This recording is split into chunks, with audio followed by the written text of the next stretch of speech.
이어서 뉴욕 증시 오늘 장 분석해보고 전망과 전략 세워보는 시간 갖도록 하겠습니다. 이베스트 투자증권 정다운 책임연구원 전화로 연결돼 있습니다. 안녕하십니까? 네, 안녕하십니까. 네, 간밤 뉴욕 증시는 강보합세로 마감했습니다. 9월 FOMC 회의를 앞두고 경계감이 짙었다, 이렇게 볼 수 있겠죠? 네, 맞습니다. FOMC 결과가 이틀을 남겨둔 상황이기 때문에 지수의 움직임은 크지 않았다라고 보시면 될 것 같습니다. 다만 앞에서 설명을 잘 해주셨다시피 중국 부동산 이슈가 있으면서 개장 전에 3대 지수의 선물 움직임은 이미 좀 부정적인 흐름이었는데 개장 이후에 일부 플러스권으로 돌아서는 모습들을 보이면서 시장은 좀 더 강건한 모습이었다라고 좀 평가를 하고 있고요. 인플레이션에 대한 우려가 다시 한번 좀 불거지면서 FOMC를 앞두고 조금은 부정적인 움직임이 있었는데 그 이유는 첫 번째로 유가에서 좀 찾을 수가 있을 것 같습니다. 유가가 강세를 이어나가며 WTI는 90달러를 상회하는 모습을 보였고요. 국채금리 역시 2년물을 중심으로 상승을 했다라고 보시면 될 것 같습니다. 이번에는 업종이나 종목단에 대한 얘기를 좀 드려볼까 하는데 아무래도 매크로 이슈를 앞두고 있다 보니까 시장 전체 움직임은 크게 없었고 종목이나 업종단에서의 차별화가 좀 있었습니다. 하드웨어 같은 경우가 1.4% 상승을 하면서 강세를 보였고요. 에너지가 1% 상승, 그리고 반도체가 0.3% 상승을 했습니다. 부정적인 업종은 자동차가 마이너스 3.0% 수익률을 기록을 하면서 가장 좀 뚜렷한 부진한 모습을 보였고 부동산 역시도 0.9% 하락하는 모습을 보였습니다. 하드웨어가 강세를 보인 데에는 애플의 영향이 가장 좀 크지 않았나라고 생각을 하고 있습니다.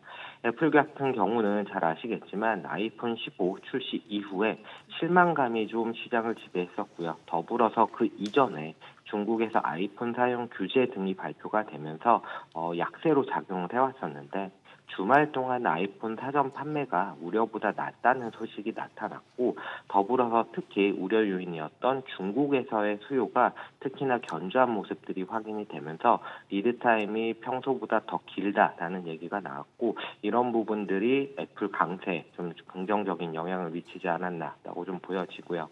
더불어서 반도체가 강세를 보인 데에는 도이치뱅크에서 마이크론에 대한 투자 의견을 상향한 영향이 좀 있었습니다.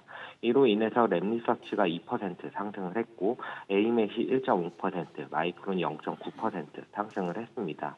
자동차가 유독 약세를 보였는데 이를 주도한 것은 테슬라였습니다. 테슬라에 대해서 골드만삭스가 2024년에도 판가 인하 전략을 통한 점유율을 늘려나가는 전략을 고수할 것으로 보인다라고 얘기를 하면서 EPS 전망치를 하향한 영향으로 인해 테슬라가 3% 넘게 하락하는 모습을 보였습니다. 네, 기술주 움직임 잘 짚어주셨는데 연준, 오늘 밤 9월 FOMC 회의에 돌입합니다. 금리 동결이 확실시되는 가운데 또 관전 포인트 어떤 게 있을까요? 네, 말씀하신 대로 9월 FOMC에서는 이미 기준금리 동결 가능성이 거의 지배적으로 점쳐지고 있는 상황입니다. 그렇기 때문에 점도표라든지 SEP 같은 경제에 대한 연준의 전망이 어떠한가라는 부분들이 좀 더 중요하게 작용할 전망이라고 보시면 될 것 같습니다. 점도표상으로는 최종금리 레벨이 어느 정도가 될지가 좀 중요해질 텐데 저희는 개인적으로 이미 금리가 최종금리 레벨에 도달한 것으로 평가를 하고 있습니다.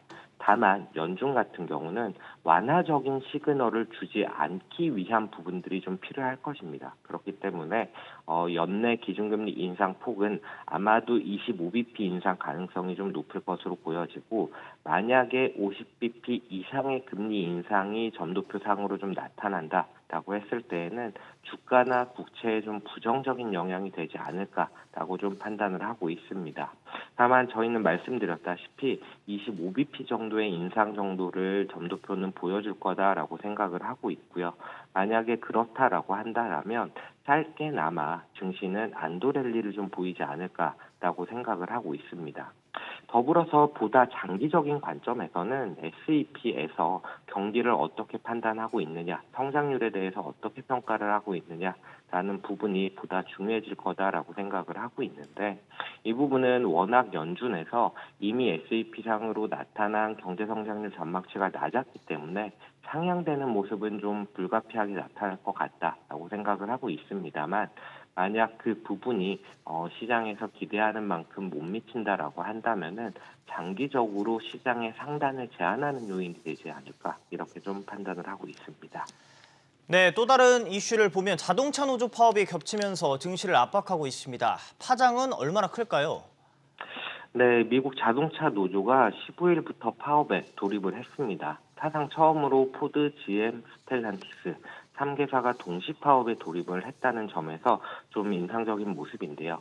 만약에 이 부분이 전면 파업으로 이어지고 자동차 부품사 혹은 여타 업종으로 확산되는 모습을 보인다라고 한다면 시장에서 항상 우려 요인으로 긴축이라든지 인플레이션과 연관해서 우려 요인으로 작용을 해오던 임금 상승률이 다시 높아지는 모습, 이 부분은 인플레이션을 자극을 하게 될 것이고요. 더불어서 업체들 같은 경우에는 파업으로 인해서 임금을 인상해준다라고 했을 때에는 비용이 상승하는 부분이다 보니까 자동차 가격을 상승시키는 요인이 될 수 있습니다. 다만 아직은 3개사에서 파업을 함에도 불구하고 전면 파업에 돌입을 하지는 않은 모습입니다.